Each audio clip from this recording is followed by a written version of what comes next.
இதயம் wishes you a very happy new year.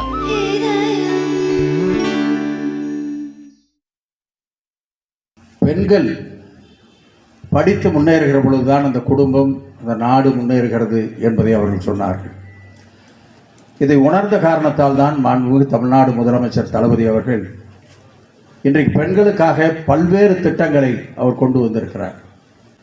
இன்றைக்கு வெளி மாநிலத்திலே கூட ஏதாவது ஒரு திட்டத்தை கொண்டு வர வேண்டும் என்று சொன்னால் அந்த திட்டத்தை பற்றி பேசுகிற பொழுது இது ஏற்கனவே தமிழ்நாட்டில் இருக்கிறது, இது ஸ்டாலினுடைய திட்டம் என்று சொல்லுகிற அளவிற்கு பல்வேறு திட்டங்களை புதிதாக அவர் உருவாக்கி இருக்கிறார் என்பதை நான் இந்த நேரத்தில் தெரிவித்துக் கொள்ள விரும்புகிறேன். குறிப்பிட்டு சொல்ல வேண்டும் என்று சொன்னால் மாணவிகளை பற்றி நம்முடைய அமைச்சர் அவர்கள் சொன்னார்கள்.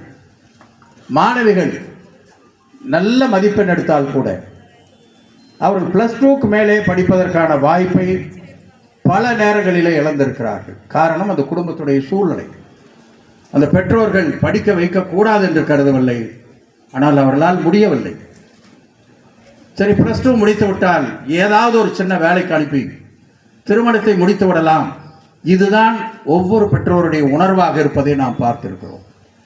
ஆனால் மாண்புமிகு தமிழ்நாடு முதலமைச்சர் அவர்கள் இதையெல்லாம் ஆய்வு செய்து பண்ணால் இதுதான் அரசு பள்ளியிலே, அரசு உதவிபெறும் பள்ளியிலே படிக்கிற மாணவ மாணவிகள் உயர்கல்விக்கு போகிற பொழுது மாதம் 1000 ரூபாய் அரசாங்கம் உங்களுக்கு பணம் கொடுக்கும் என்ற ஒரு திட்டத்தை தமிழ்நாட்டில் தான் முதலாக இந்தியாவிலேயே யாரும் நினைக்காத ஒரு திட்டத்தை அவர்கள் இன்றைக்கு கொண்டு வந்தார்கள். முதல்ல பெண்களுக்கு தான் கொண்டு வந்தார்கள். பசங்கள்லாம் வந்தாங்க, அவருக்கு கொஞ்சம் எல்லாரும் வந்து ஃப்ரீயாக பேசுவாங்க.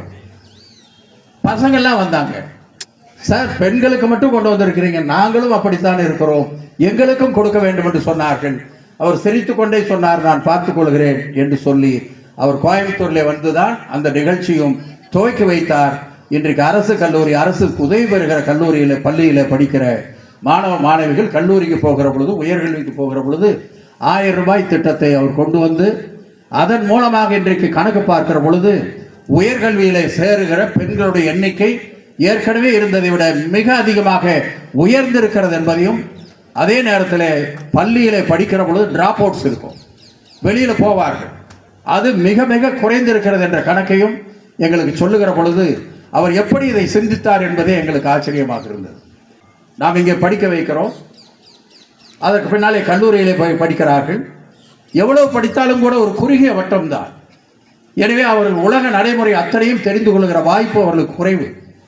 எனவே தான் அவர்களுக்கு தனியாக பயிற்சி வகுப்புகளை ஏற்படுத்த வேண்டும் என்று சொல்லி அந்த பயிற்சியை கொடுத்து இன்றைக்கு வெளிநாட்டிலே போய் நம்முடைய மாணவிகள் நின்றாலும் கூட துணிச்சலாக அதை எதிர்கொள்ளுகிற சக்தியை அவர்களுக்கு இன்றைக்கு தளபதி அவர்கள் உருவாக்கி கொண்டிருக்கிறார்கள்.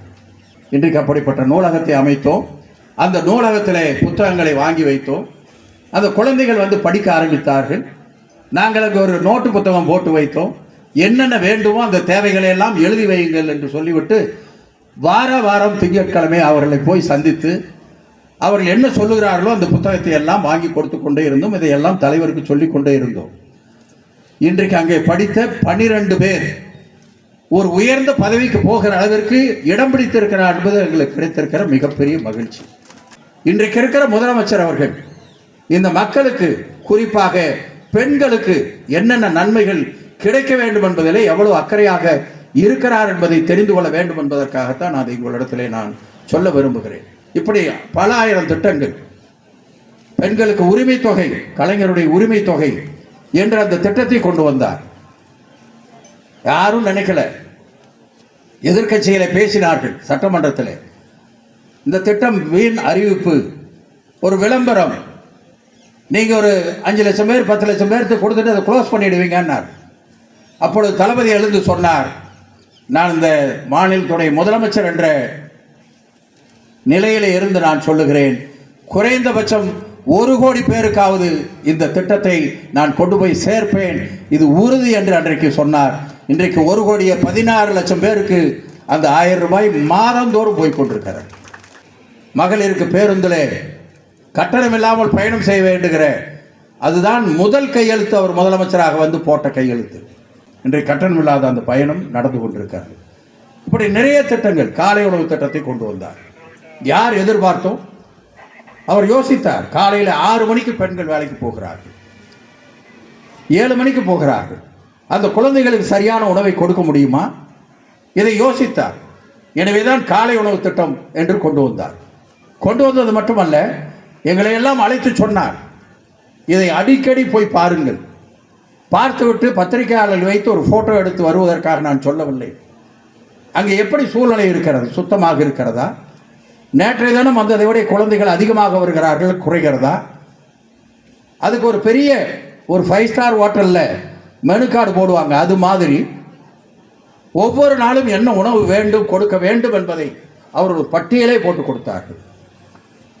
இன்றைக்கு வேறு எங்கேயும் இந்த திட்டம் இல்லை, தமிழ்நாட்டில் மட்டும்தான் இந்த திட்டம் இருக்கிறது. இன்றைக்கு அதன் காரணத்தால் குழந்தைகளுடைய எண்ணிக்கை அதிகமாக இருக்கிறது.